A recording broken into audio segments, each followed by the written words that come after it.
नमस्कार दोस्तों, स्वागत है आप सबका जैन इन्वेस्टर्स यूट्यूब चैनल में। दोस्तों आज थोड़ा सा हट के सब्जेक्ट लेके आया हूँ। जैसा कि आप सब जो जानते हैं, अनिल अंबानी की जो रिलायंस कैपिटल है उसका हाल क्या हुआ है उसके बारे में हम जरूर बात करेंगे। लेकिन उससे पहले आज का जो सब्जेक्ट है वो हट के इसलिए है क्योंकि मैं ऐसी कंपनियों की लिस्ट लाया हूँ जिन्होंने पहले 10 से 15 सालों में अपने इन्वेस्टर्स के जो पैसे हैं उनको डुबो दिया है। दोस्तों कभी ये निफ्टी 50 जैसे इंडेक्स की शांति, लेकिन अब ये जो है काफी नीचे आ चुका है ये शेयर, या फिर दिवालिया हो चुकी है। निफ्टी 50 में शामिल तमाम ऐसी कंपनियां जिनकी कभी तूती बोलती थी, एक समय आया जब उनकी हैसियत दोस्तों ढेले भर की भी नहीं बची है। इनमें से कई में तो अब ट्रेडिंग भी नहीं होती है। इसका सबसे ताजा उदाहरण अगर देखें तो अनिल अंबानी ग्रुप की रिलायंस कैपिटल है। हाल में इस कंपनी की शेयरों को एक्सचेंज से हटा दिया गया है। इस तरह कह सकते हैं कि इनके शेयरों की जो वैल्यू है वो अब जीरो हो गई है। इस कंपनी में पब्लिक शेयर होल्डिंग 94% से ज्यादा थी। हाल में कंपनी के शेयरों की वैल्यू जीरो हो जाने के बाद निवेशक पूरी तरह से सकते में आ चुके हैं। रिलायंस कैपिटल काफी समय से कर्ज में फंसी हुई थी। दोस्तों कर्जदाताओं की एक समिति ने बुधवार को कंपनी के रिजोल्यूशन प्रोसेस की समीक्षा की। कंपनी के लिए बोली प्रक्रिया अब 29 अगस्त को समाप्त हो चुकी है।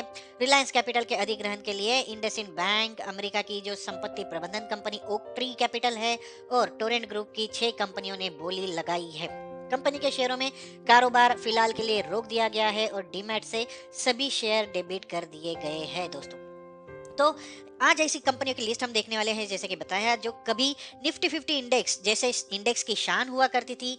इन शेयरों में निवेश करके लोग भूल जाया करते थे। लोगों को लगता था कि कयामत भी आ जाए तो भी इन शेयरों को कुछ नहीं होने वाला है, इन शेयरों पर कोई आंच नहीं आ सकती और इनका पैसा सुरक्षित है। लेकिन दोस्तों ये शेयर बाजार है, यहाँ पर कोई प्रिडिक्ट नहीं कर सकता कि इस कंपनी की बुरी हालत कब हो जाए। निफ्टी 50 जो है वो देश की टॉप 50 कंपनियों का सूचकांक है, इंडेक्स है। दोस्तों इस इंडेक्स में वो कंपनियां होती है जिनके लिए माना जाता है कि इनके साथ किसी भी तरह की दिक्कत नहीं आ सकती है।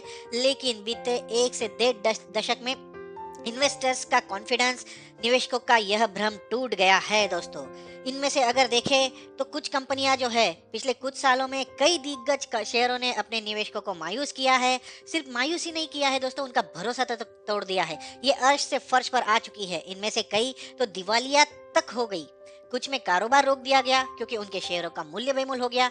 ये वो शेयर है जो कभी निफ्टी 50 इंडेक्स की शान होते थे। आज नौबत ये आई है कि इनका भाव तक कोई पूछ नहीं रहा है। दोस्तों इनकी तरफ नजर उठाकर भी कोई देख नहीं रहा है।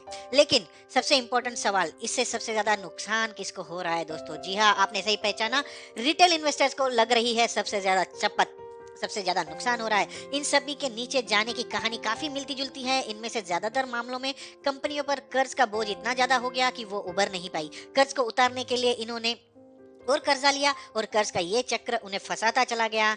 एक दिन आया जब कंपनियों ने हाथ खड़े कर लिए कि अब हमसे कुछ ना हो पाई, अब हम दिवालिया हो चुके हैं भाई, हमारे पास पैसे नहीं है।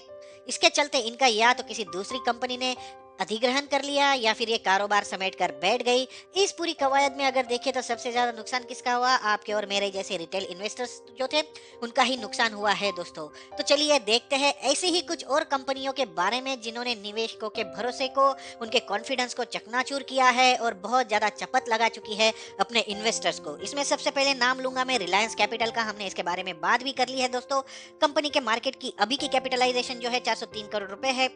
इसका शेयर मूल्य जो है वो 15.95 रुपए का है।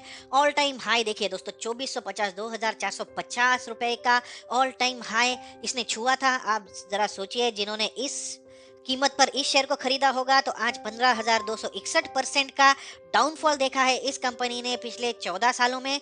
हर साल 1000% से ज्यादा डाउन जाता गया है अगर एवरेज ले। और ये कंपनी की लिस्टिंग हुई थी अप्रैल 2005 में, जबकि जनवरी 2008 में ये अपने ऑल टाइम हाई पर जा चुका था। दोस्तों पिछले कुछ समय का परफॉर्मेंस भले ही इसका पॉजिटिव दिख रहा हो, लेकिन लॉन्ग टर्म अगर देखें तो 3 साल में इसमें 55.69% का डाउन देखा गया है। जैसा कि आप अपने स्क्रीन पर देख पा रहे हैं दोस्तों, मैंने हाईलाइट भी कर दिया है। और पिछले एक वीक में 5% की बढ़ोतरी, एक महीने में 10%, 3 महीने में 13% और पिछले 8 महीनों में इसमें 11% की बढ़ोतरी देखी गई है। लेकिन एक साल में लगभग 11% का डाउनफॉल भी देखा है इस शेयर ने। जल्दी से मुड़ते हैं दूसरी कंपनी की ओर, इसका नाम है यूनिटेक। तो अभी काफी चर्चा में रही थी ये कंपनी क्योंकि यूनिटेक के जो 2 टॉवर्स थे उनको गिरा दिया गया था। तो ये कंपनी का अगर मार्केट कैपिटलाइजेशन देखे तो लगभग 600 करोड़ रुपए की कंपनी है। शेयर का मूल्य 2 रुपए 30 पैसे के आसपास है। ऑल टाइम हाई अगर देखें तो जनवरी 2008 में ये 522 रुपए के आसपास ट्रेड कर रहा था और तब से अब तक ये 22,596% से डाउन आ चुका है या फिर 22,596% अपने ऑल टाइम हाई से दूर हो चुका है दोस्तों। ये शेयर की लिस्टिंग भी जब कारोबार शुरू हुआ अप्रैल में हुई थी। पिछले एक वीक में 15% का रिटर्न, एक महीने में 35% का रिटर्न, 3 महीनों में 27% का रिटर्न, लेकिन पिछले 8 महीनों में -35% का रिटर्न और एक साल में 31% का रिटर्न दिया है। हालांकि पिछले 3 सालों में जरूर इसमें लगभग 200% की बढ़ोतरी देखी गई है इस शेयर के मूल्य में दोस्तों। अब अगली कंपनी की तरफ रुख करते हैं। इसमें अगेन रिलायंस है, रिलायंस कम्युनिकेशन। यह भी अनिल धीरूभाई अंबानी ग्रुप की कंपनी है। इसका करंट मार्केट कैप 732 करोड़ रुपए है। शेयर का मूल्य 2 रुपए 65 पैसे है। ऑल टाइम हाई जो था इसका 800 रुपए, जो इसने जनवरी 2008 में छुआ था और तब से अगर देखें तो 30,000 से ज्यादा का डाउनफॉल देखा है। 30,000% से ज्यादा ये नीचे आ चुका है ये शेयर। तो और ये लिस्टिंग डेट जो है इसकी मार्च 2006 में थी। पिछले एक वीक में -7.7% का रिटर्न, एक मंथ में भले ही ये 20% चढ़ चुकी हो और 3 महीनों में 8% का इसने रिटर्न दिया है, लेकिन YTD और पिछले एक साल में ये निगेटिव मार्किंग है और 32% का डाउनफॉल दिखा रही है YTD अब तक। 3 साल में भले ही इसने 278% का रिटर्न दे चुकी है ये कंपनी, रिलायंस कम्युनिकेशन की बात करें तो। अगली कंपनी देखते हैं जेट एयरवेज। जी हाँ दोस्तों, ये थोड़ा सा चौंकाने वाला नाम था मेरे लिए भी। मार्केट कैपिटलाइजेशन इसका 1130 करोड़ रुपए है। जैसा कि कोरोना से पहले हमें जेट एयरवेज की जो न्यूज़ थी वो काफ़ी अच्छे से आ रही थी और जब से कोरोना आया है तब से इसका डाउनफॉल देखने में आया, ये समझ में आ सकता है। लेकिन इसका ऑल टाइम हाई अगर देखें दोस्तों तो 1350 रुपए है, जो इसने मई 2005 में छुआ था और उसके बाद से ये कंपनी लगातार डाउन जाती जा रही है। लगभग 100 रुपए के आसपास अब ये ट्रेड कर रही है। अवे मतलब इसके टॉप लेवल से ये अभी 1256% दूर है, नीचे आ चुकी है और इसकी भी लिस्टिंग अप्रैल 2005 में हुई थी। एक वीक, एक महीना और 3 महीनों के लिए इसने निगेटिव रिटर्न दिया है, जबकि YTD और 1 ईयर के लिए इसने एवरेज रिटर्न दिया है और पिछले 3 सालों में लगभग 161% का रिटर्न इस कंपनी ने दिया है अपने शेयर होल्डर्स को। चलिए जल्दी से मुड़ते हैं अगले शेयर की ओर, जो है MTNL, महानगर टेलीकॉम निगम लिमिटेड। तो इसका 1584 करोड़ रुपए का मार्केट कैपिटलाइजेशन है। शेयर का मूल्य 25 रुपए 15 पैसे का है। ऑल टाइम हाई अगर देखें तो लगभग 290 का स्तर छुआ था इस कंपनी ने अप्रैल 2006 में और तब से अब तक ये 1053% डाउन आ चुकी है और इसकी लिस्टिंग डेट भी अप्रैल 2005 की है। पिछले एक वीक, एक मंथ और 3 महीनों में जरूर ये पॉजिटिव नंबर्स दिखा रही है। 3 महीनों में लगभग 20% का इसने ऑलरेडी रिटर्न दिया हुआ है, लेकिन पिछले 8 महीनों में ये 29% से डाउन जा चुकी है। एक साल में 35% के रिटर्न के साथ एक एवरेज रिटर्न यहाँ पर दिखा जा रहा है, लेकिन 3 सालों में 319% का रिटर्न इस कंपनी ने दिया है। तो यहाँ पर थोड़ी सी राहत की सांस ली होगी इसके शेयर होल्डर्स ने। इसके बाद अगली कंपनी है दोस्तों JP एसोसिएट। जी हाँ, जयप्रकाश एसोसिएट्स। ये कंपनी भी देखिए तो मार्केट कैप इसका है 2233 करोड़। कंपनी के शेयर का मूल्य है 9 रुपए 10 पैसे। ऑल टाइम हाई 290 की लेवल तक जा चुका था। जनवरी 2008 में इसने ये लेवल छुई थी, तब से ये लगभग 3087% डाउन आ चुका है और इसकी लिस्टिंग भी हुई थी अप्रैल 2005 में। और इसके साथ ही अगर देखें तो पिछले एक वीक में ये -10% का रिटर्न दिखा रहा है, लेकिन एक महीने में ये लगभग 16% अप गया था। 3 महीनों में 7.69% का अप। YTD पिछले 8 महीनों में, पिछले 1 जनवरी के बाद 8% का डाउन और पिछले एक साल में सिर्फ 6% का रिटर्न दिया है, लेकिन पिछले 3 सालों में 271% का रिटर्न देकर काफी राहत दी होगी इस कंपनी के शेयर्स ने इसके शेयर होल्डर्स को। इसके बाद तीसरा नाम है रिलायंस पावर। तीसरा नाम है रिलायंस इंडस्ट्रीज से, वो है रिलायंस पावर। जी हाँ, ये अनिल धीरूभाई अंबानी की कंपनी है। अगर देखें तो 7,174 करोड़ रुपए का इसका टोटल मार्केट कैपिटलाइजेशन है। शेयर का मूल्य 21 रुपए 10 पैसे है। ऑल टाइम हाई जो है वो 404 रुपए का है, उसने मई 2008 में छुआ था। ये कंपनी लिस्ट हुई थी फरवरी 2008 में और तुरंत इसने अपना ऑल टाइम हाई छू लिया था, लेकिन उसके बाद इसमें भी काफी डाउनफॉल देखने को मिला है और 1815% दूर है ये अपने टॉप लेवल से या फिर ऑल टाइम हाई लेवल से। इसके साथ ही अगर 1 वीक की बात कर ले तो 9.44 का निगेटिव रिटर्न दिया है, मतलब डाउन गए हैं इस शेयर की कीमतें एक वीक में। एक महीने में 57%, 3 महीनों में 55%, पिछले 8 महीनों में 55% का पॉजिटिव रिटर्न दिखा रही है ये कंपनी। पिछले एक साल में लगभग 59% का पॉजिटिव रिटर्न दिखा रही है और 3 साल में काफी अच्छा परफॉर्मेंस देखा है कंपनी ने। 529% का रिटर्न दिया है रिलायंस पावर के शेयर्स ने।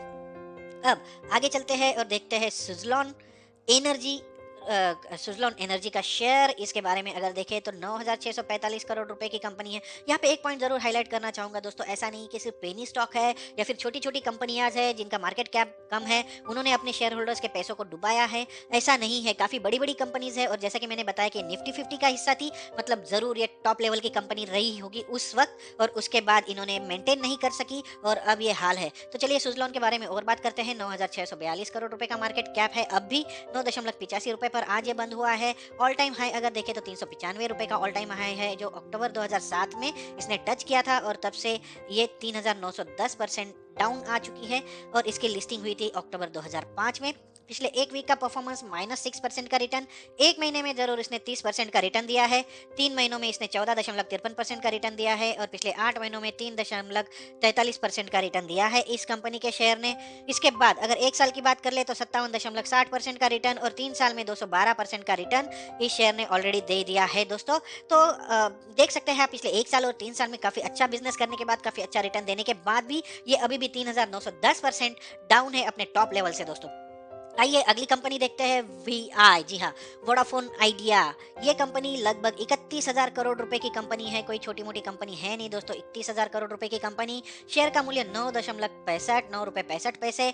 ऑल टाइम ये 115 की लेवल छू गया था अप्रैल 2015 में और उसके बाद से इसने लगभग 1,092% से डाउन किया है अपने शेयर होल्डर्स के पैसों को और इसकी लिस्टिंग हुई थी मार्च 2007 में दोस्तों। अगर देखें तो एक वीक में 3.76% का रिटर्न, एक महीनों में लगभग 11% का रिटर्न, 3 महीनों में 6.4% का रिटर्न, लेकिन पिछले 8 महीनों में ये 37.13% से डाउन आ चुका है। एक साल में सिर्फ और सिर्फ 15% के आसपास रिटर्न और 3 सालों में भी लगभग 74% का रिटर्न देकर ये कंपनी दिया है इस कंपनी के शेयर्स ने अपने शेयर होल्डर्स को।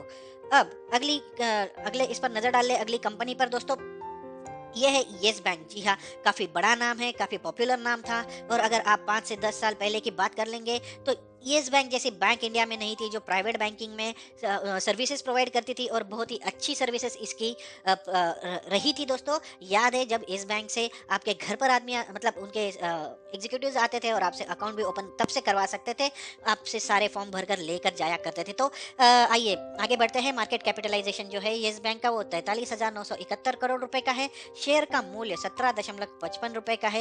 एक बात यहाँ पर हाईलाइट करना चाहता हूँ दोस्तों, मैंने जब शेयर ट्रेडिंग की शुरुआत की थी कुछ सालों पहले, तो येस बैंक थी जिसका सबसे पहले मैंने शेयर खरीदा था।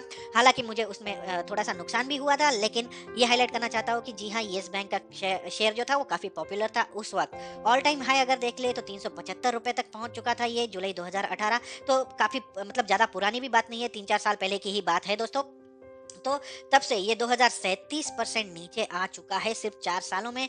तो काफी जबरदस्त यहाँ पर कंपनी को नुकसान होता या फिर शेयर होल्डर्स को नुकसान होता हुआ दिख रहा है। सिर्फ 4 सालों में 2000% से डाउन। लिस्टिंग डेट थी इसकी जुलाई 2005। अगर पिछले एक वीक की बात कर ले तो 5.41% का रिटर्न, एक महीने में 14.71%, 3 महीनों में 35.52% का रिटर्न, वाईटीडी पिछले 8 महीनों में 28% का रिटर्न। हालांकि सारे रिटर्न पॉजिटिव है, लेकिन 3 सालों का जो रिटर्न है वो है 74.17% डाउन।